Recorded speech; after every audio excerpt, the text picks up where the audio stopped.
제가 받들어 읽겠습니다. 이 일 후에 그 집 주인 되는 여인의 아들이 병들어 증세가 심히 위중하다가 숨이 끊어진지라. 여인이 엘리야에게 이르되 하나님의 사람이여 당신이 나와 더불어 무슨 상관이 있기로 내 죄를 생각나게 하고 또 내 아들을 죽게 하려고 내게 오셨나이까.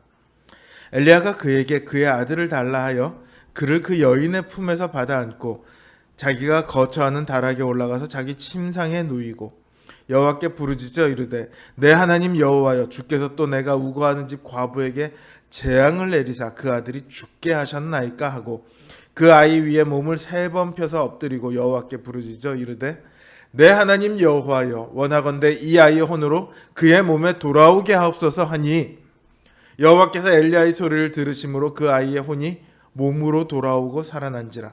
엘리야가 그 아이를 안고 다락에서 방으로 내려가서 그의 어머니에게 주며 이르되 보라 내 아들이 살아났느니라. 여인이 엘리야에게 이르되 내가 이제야 당신은 하나님의 사람이시오 당신의 입에 있는 여호와의 말씀이 진실한 줄 아노라 하니라.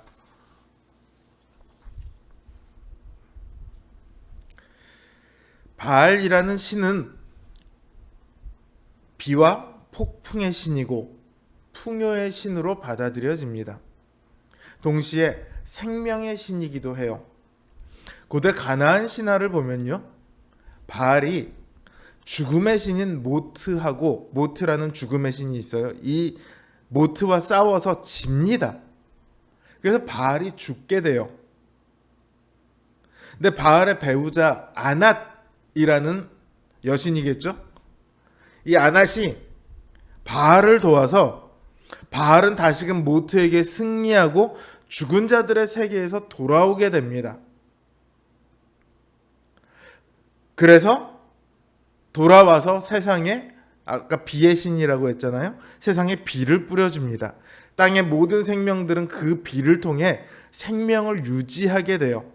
그래서 바알은 생명을 주는 신이자 또 생명을 유지하게 하는 신이기도 합니다. 바알이 비를 주지 않으면 모두가 기근에 빠져 죽음에 이르게 되죠. 근데 이 가나안 신화는 이렇게 돼서 바알의 승리로 끝이 났습니다. 이렇게 끝나는 게 아니고요. 매년 반복되는 이야기예요. 가나안 땅의 우기가 끝나고 결실을 거두게 되면 바알은 모트에게 패배하고 죽음의 땅으로 내려갑니다. 그래서 건기가 시작돼요. 비의 신이 사라졌으니까. 그러다가 우기가 시작될 때쯤에 바알은 다시 아내 아낫의 도움으로 모트를 이기고 돌아와 생명의 이른 비를 뿌립니다. 이렇게 바알은 매년 죽고 또 죽음을 이기고 승리를 거두죠. 자, 지금 엘리야가 있는 사르밧은요, 이스라엘의 바알을 끌고 들어오는 이세벨이 살던 도시 베니게의 이웃에 있습니다. 당연히 그곳에서는 바알이 그들의 신이에요. 그런 땅에도 지금 기근이 들었습니다. 하루 이틀의 기근이 아닙니다. 매년 건기 때마다 있는 기근이 아닙니다. 우기에 있어야 할 비가 내리지 않습니다. 우기가 되면 바알이 돌아와 비를 뿌려야 하건만 비가 내리지 않습니다. 가나안 땅만 그런 것이 아니라 바알의 땅인 사르밧에서도 그 일이 일어나고 있습니다. 그러나 오직 한 집만 그 기근으로부터 자유롭습니다. 기근의 영향을 전혀 받지 않습니다. 온 세상이 굶주리고 목마른 가운데 엘리야가 거하고 있는 한 과부의 집만 풍요를 누리고 있습니다. 그 집에는 동나지 않는 기름과 사라지지 않는 가루단지를 통해서 이 과부와 엘리야와 그리고 과부의 식구들이 늘 부족함 없이 먹고 지내고 있습니다. 이 일을 통해 이 과부는 엘리야와 엘리야를 보내신 하나님에 대해 믿습니다. 그런데 이 과부의 믿음에 대해 하나의 시련이 닥칩니다. 이 과부의 아들이 갑자기 병에 걸려 죽게 됩니다. 이 과부는 아들의 죽음이 엘리야 때문이다 이렇게 생각을 해요.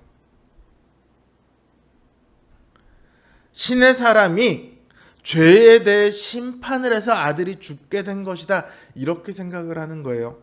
아들이 아직 어리거든요. 그러니까 죽을 만한 죄를 짓지 않았어요. 그러면 누구의 죄 때문에 아들이 죽겠어요? 내 죄 때문에 아들이 죽는구나 이렇게 생각을 하고 있는 거죠.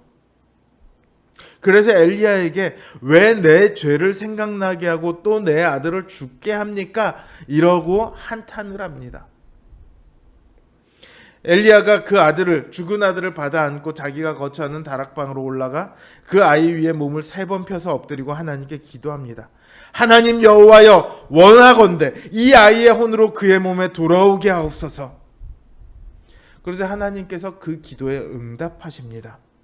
죽었던 아들이 다시 살아나요. 엘리야가 아이를 안고 그 어머니에게 주며 말합니다. 보라, 내 아들이 살아났느니라. 하나님께서는 바알의 땅에 기근을 내리세요.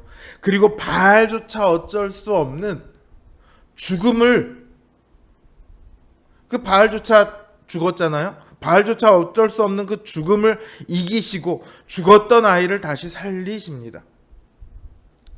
바알의 땅에서 하나님께서는 참된 신이 누구인가를 보이고 계십니다.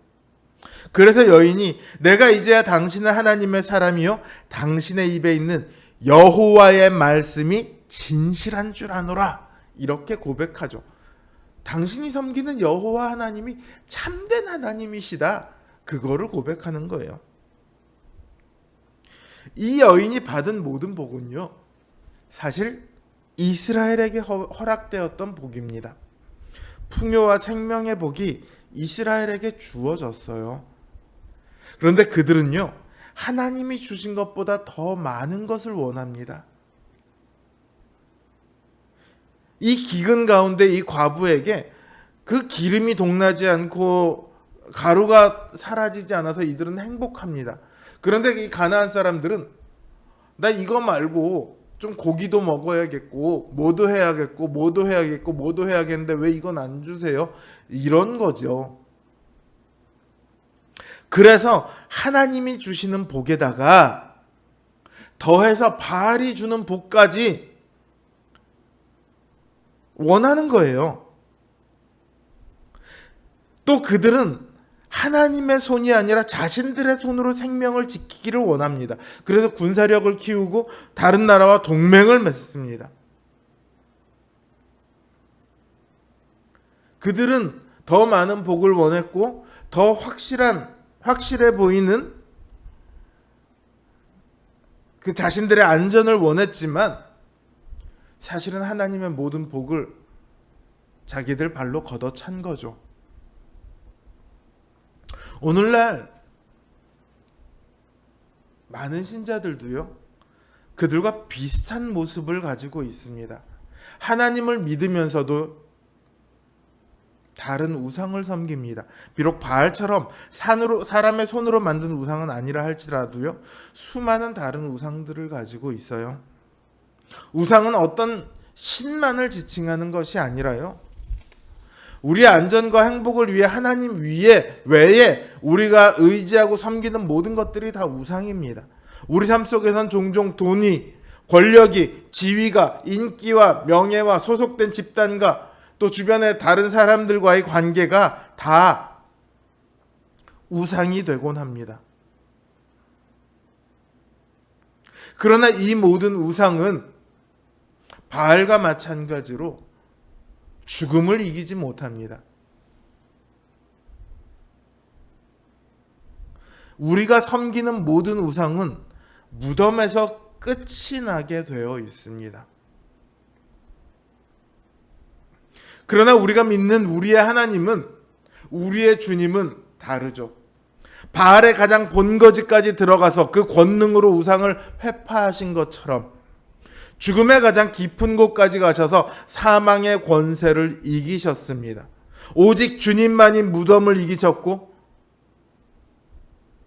우리로 죽음을 또한 이기게 만드십니다.